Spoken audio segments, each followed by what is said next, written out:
Good morning all. Today we'll see how a typical IELTS report form looks like.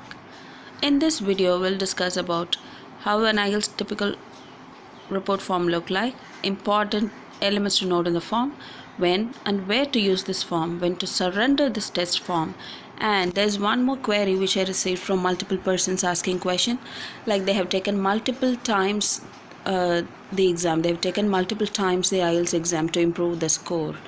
Which results should they use? I've given the answer in the last slide. Okay, we'll move on. This is exactly how a typical IELTS test report form looks like. This is my form. The important elements to note in this form is the candidate number in the first row, the candidate number and the test date, which is 12th October 2019. This is one important information to note. And next comes the candidate details. There we have the first name, the last name, family name of the candidate, candidate ID and the photograph of the candidate. Candidate ID will be given to you only when you go to the test hall. We have to retain that number. It is very important to check your results online, and also to when you apply for foreign universities or for other immigrations. Next comes your date of birth, and finally comes the test results. We have to check each of the result of each of the section against which you have checked online, and the overall band. Usually there is no mistake in the IELTS test report form. It is 100% accurate and 100% genuine.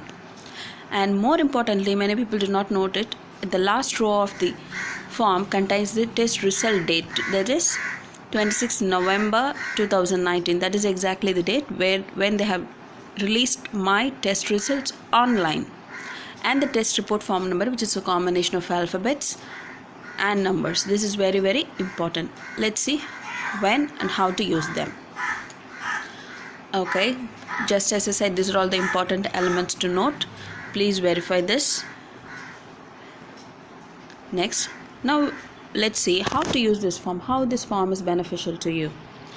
Okay, while applying to foreign universities or to immigration of Canada, countries like Canada, US, UK, Australia, etc., they ask only for specific information from you to be given exactly as in the test report form given by IELTS.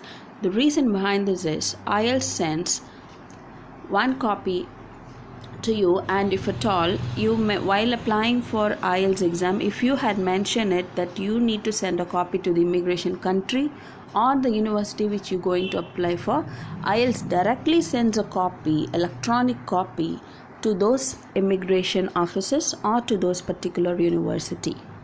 Even after giving the exams and after receiving the test results, you can ask the IELTS board to send a copy of your test results to any university or to any immigration office of any country which you want to apply for. These are all the important information. These are all the only information which those people are looking for: the candidate number, test date, result date, and the test report form. Before you apply for a particular university or a particular country immigration website, keep these information ready so that you can update it easily while you're filling up the form or creating the express entry profile, as in the case of Canada.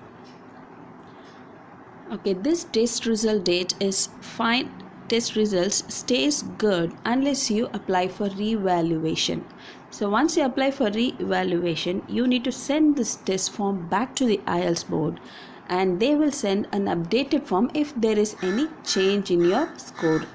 If there is no change, they will say there is no change in your score, so you still hold the same test report form.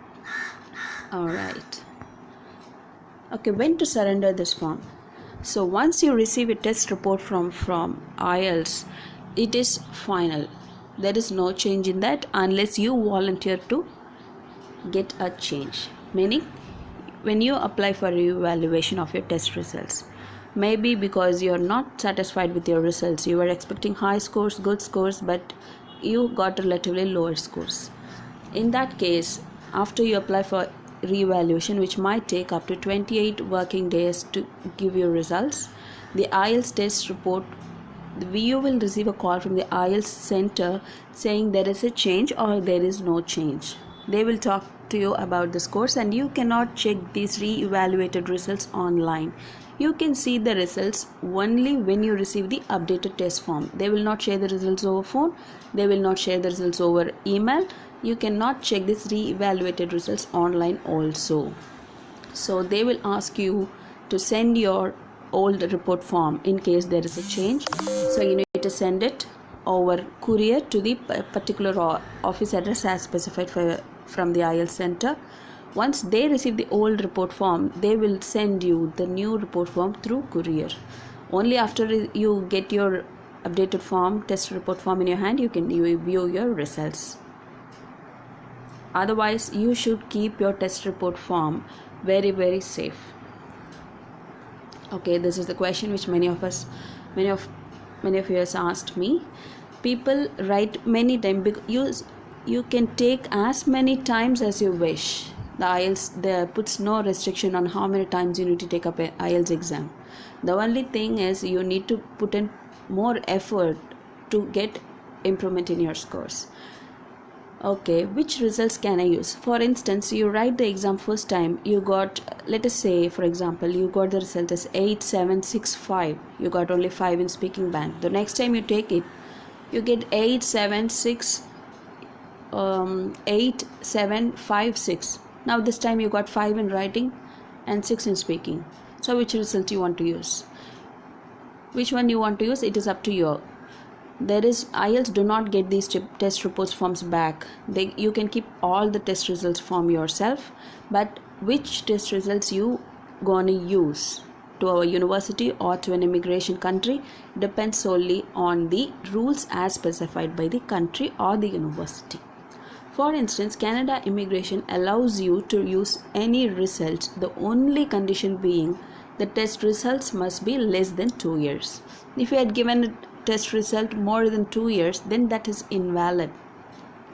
If you have taken 2 or 3 times IELTS, you can choose which one to use. All the test results are valid. All the old results, everything is valid. Only condition is it has to be less than 2 years. So whichever results you're gonna use, it is up to you for Canada immigration only.